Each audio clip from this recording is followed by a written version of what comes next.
Hello everybody, Nico here.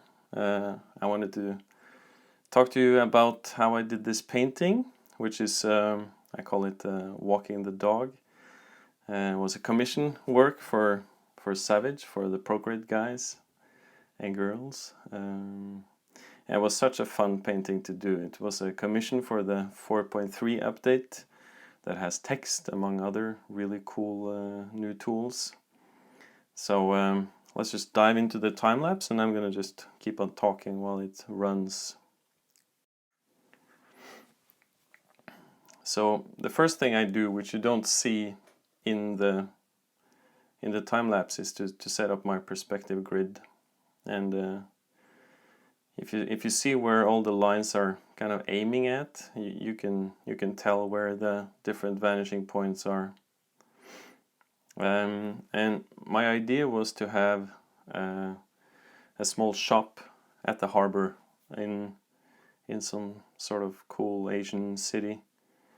If you know my work, you know that I'm totally in love with Asian urban stuff. But I haven't really done too much harbor stuff, so it's cool to kind of combine, boats and city, sea and city.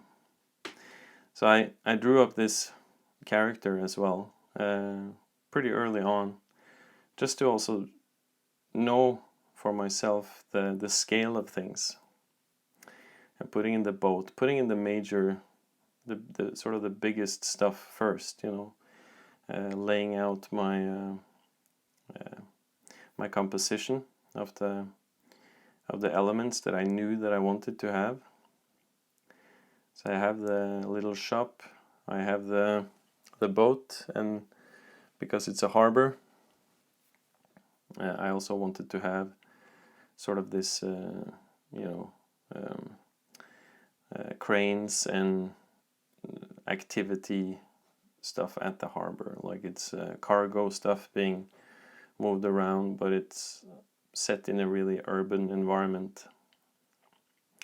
And so now I'm on a new layer at the back, sculpting in the high rises, also to get an idea of, okay, how big is the city behind, like how tall are the tallest buildings. And another thing you can't really tell in the time lapse is that I'm zooming in and out and keeping flipping horizontally, but I am. And at this point I probably haven't zoomed beyond the canvas, so my canvas is still smaller than the screen at this point. And then adding some signs, because I knew that I want text everywhere. I want to, this is that's a crow up there. I had or maybe it's a raven. By heart it's a crow. Even though ravens might be a little cooler, I don't know. My city sigil is a crow, so that's why I'm a bit into crows. But it's gonna have to go. I wanted some animal in there, some sort of contact between an animal and a kid, and that was an idea early on, and it will be like that, but the crow is gonna go. So here you see I'm starting with color now, and I'm really rough with it. I'm just mocking it in. So I have one layer with the sketch of the foreground, the boat and the shop, and then I did like a negative selection of that, and put the silhouette of that into a separate layer underneath again, like you also see me do in my tutorials. And then there's the sketch of the high rises behind there, and likewise a silhouetted layer behind that again with the lighter blue.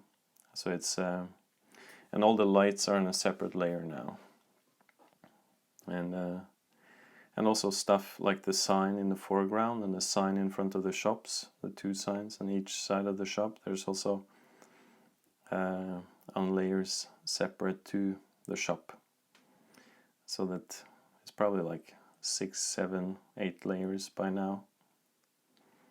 Also the mist that I'm painting in to cover the high-rises so they kind of disappear up into the clouds. That's also a separate layer. The buildings now that I'm just silhouetting, separate layer. So every time there's an overlap, in case of depth, I usually go in with a new layer, which I might merge down later, but it's nice to keep them on separate layers to begin with. So with the initial sketch layer, here's a new layer on add mode where you get all the nice glows. So I have separate brushes that has these nice flares that I'm combining into different shapes of glows. So it's all the windows that I'm also painting on the high-rises now, and all the light sources. They are really important to keep on separate layers, because you might want to duplicate them and then blur them to get that glow effect as well. So the light source on separate layer is just crucial to not having to have a difficult job doing that.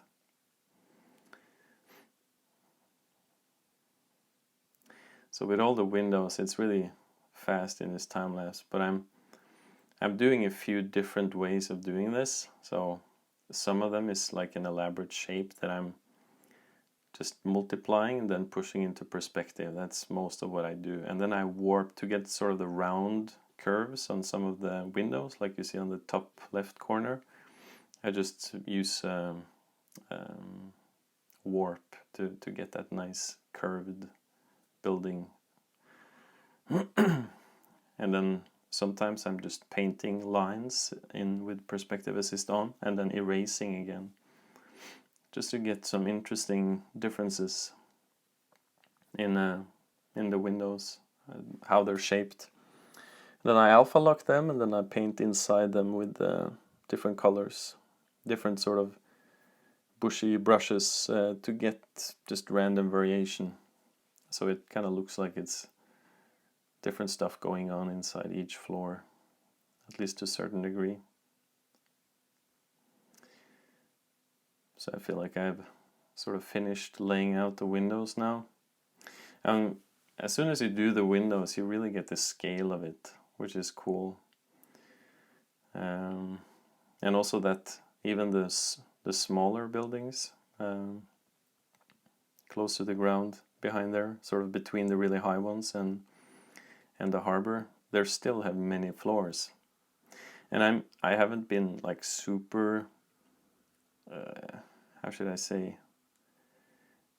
if you put up, if you measure each space between the floors, they're just eyeballed, you know, they're not, it might be that the floors on the building furthest behind should be closer than the one that's a bit in front, but it's good to keep this in mind, that it doesn't look totally wrong, you know, that you have the spacing between floors that it makes sense according to where it is in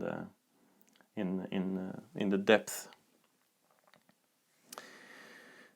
So I've probably now merged the sketch of the shop with the silhouette of the shop, and now I'm painting on like a new layer. Yeah, here comes another haze layer, a new layer where I just paint out some, like with the airbrush, just some stuff, and I smudge it out with a round brush just to get that nice sort of character to the haze. Then I alpha lock that and paint it with a soft brush in different blues or oranges, just to get some variation on what's lighting up that haze. And I think I actually have that haze on a lighten mode, not screen, for example. I like the lighten mode. It has because it just lightens up where you have darker stuff behind, and it gives the transition where it fades out. It makes it for interesting look. So play with that. Play with layer modes, blend modes. It's really opens up new doors. So there's like a step up to the shop here. Getting in some detail on the ground here, some rubbish. I love dressing locations, you know, when you first have something. Yeah, here's the start of the dog, or the wolf. Somebody, when I posted this a few days ago, somebody had like a question mark, is it a dire wolf from Game of Thrones? And it might be, yeah, could be. I think it's the right size for it. Initially I thought white was a good color for it, that it would pop out, but even a white wolf in this kind of dark environment would still be fairly dark in the shadow. So I tried to keep light and shadow, even if it's a bit stylized, it's also fairly realistic. So yeah, he's gonna go dark at some point, this hound. Try not to go too much in detail on that wolf, you know, put detail where it should be, like with the mouth and the eyes and nose and around the neck there, but also on the paws. But it's fairly rough elsewhere. So here's the little girl.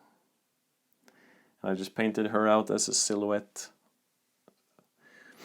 So I think, you know, sometimes I'm just mocking it out as a silhouette, like now. But sometimes I'm drawing it first, and I think being able to do both is twice as good as just being able to do one of them. So I would, if you're just used to illustrating and then filling in, try to block out silhouettes as well, you know, do both, and because it will, because I grew up just drawing the outline of something and then filling it in. But with the blocking part, you just focus on the silhouette, and it's probably the most important thing of a character. At least one of the really important things. Getting some highlights here on the wolf from the light source. So painting in the characters after the environment is it's not totally finished, but it's fairly finished. Makes it so much easier to light the character because you have the environment sort of ready.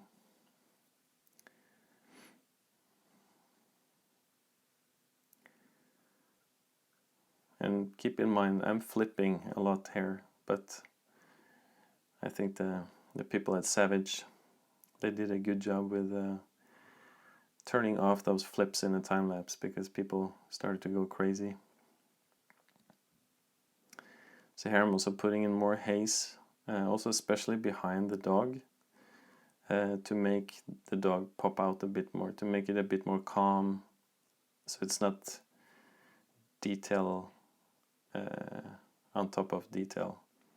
It's important to keep that, you know, not keep it too busy behind the character. So here it's actually my wife that's did a little paint over on the wolf with her input. It's very cool. She's also an illustrator, so we keep bouncing ideas forth and back. So she did in a separate layer of paint over here, and I'm adjusting my wolf to her input. So that's nice. A little bit of Sandra in there. I'm also making the wolf black. I think that looks a lot cooler. This dark silhouette, a bit more like the dog in which Harry Potter is it? The third one, Sirius Black. in a dog shape. Prisoner of Azkaban. Yeah. It's nice to have that light in the eye pops out so much better than if the dog was white or wolf. And with the, like the stripes on the t-shirt of the girl, I painted that on a separate layer. And I had that as a clipping mask onto her layer, so that I could still paint outside and then just warp it or liquefy it into following the shapes of the t-shirt. So I'm doing some rope work now, and I made a separate brush set just for the ropes, because I'm a nerd, people. I like to have my brushes for different things, and it was fun to make these rope brushes. And also, when you look at some of these harbor reference photos, because I had a good bunch of photos to inspire this painting, or at least ideas to it. Some of those ropes are just characters on their own, So getting in some more chords and electricity stuff, more details. Also like a rack for I want like a neon sign on top of the shop, and I want that to be on something, that it's some sort of rack for that. All the text comes at the end, because I started out this painting on a version that didn't have text yet, so I had to wait until the text tool was ready. And it's such a big difference when you have like before and after the text. Yeah, there's this. Yeah, just to say something about what's going on right now. The texture grid you see in one of the windows into the shop, that was also a separate brush that I made to get that nice little grid. And then I always with textures like that, also with the sort of the paper signs underneath where the girl is standing, I'm always putting that in on a separate layer without perspective, and then I push it into perspective once I have sort of painted it out. And I use for the squares underneath, sort of the signs or the posters at the bottom of the shop, I just used the selection tool, the square selection tool, to just make a few random square selections and just fill that, and then I put it into perspective, and then I alpha locked and painted the different colors and details on it. Little breath there from the wolf. And when I paint sort of like clouds or steam or something like that, I most often use actually the round brush to just paint it to where it's supposed to be roughly, and then I smudge with the round brush to give it the character I want. I often don't use the airbrush. I use the airbrush for really soft transitions, but I like the character smudging gives, especially on a round brush shapes. To smudge them also with the round brush it's a very good combo.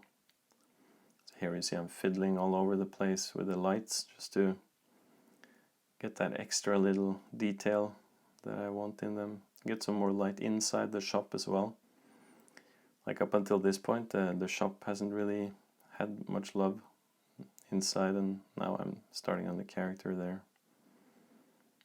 So he's gonna be, I want to give him a nice sort of shocked expression. I have a feeling that girl is gonna get that lollipop for free. Yeah, just take it, it's okay. Good dog. yeah, so I'm adding details. So it's starting out with the big shapes, right, and then working its way down to the smaller detail. So sometimes I'm probably gonna get there, but at some point I'm gonna be probably looking for where the action is on the time lapse. So I'm painting also the face now in a separate layer, like the eyes, nose, mouth, eyebrows, that stuff, because it's really, so the head shape is on one layer and then the face is on a separate layer, because with liquify and warp it's so nice to be able to move that stuff around later on to get like the perfect position for it. It's also really fun to play around with moving it, sizing it up, or just playing with it just to see. Maybe you get a totally different idea when you're able to move that stuff around, and also the expression and the character of the character becomes totally different if you play with that stuff. So I recommend to try that out. Keep the face on a separate layer. Putting in some more foreground here, dressing the set. Want it to be like a really busy. It's a place where a little girl shouldn't go at night. Yeah, so here we're starting with the text, and as you see, I'm writing it in without perspective, and then I'm rasterizing the layer, and then pushing it to the perspective. And sometimes I'm blurring it, and I'm doing like an auto selection of part of the blur to get a sort of softer edge to it. Yeah, I guess that was it. So I hope you enjoyed it. Have a great Easter. Keep on painting. Check out my tutorials on Gumroad, and yeah, a drawing a day, people. At least 2, maybe 3. No, 1. 1 is okay. Okay, see you soon. Bye.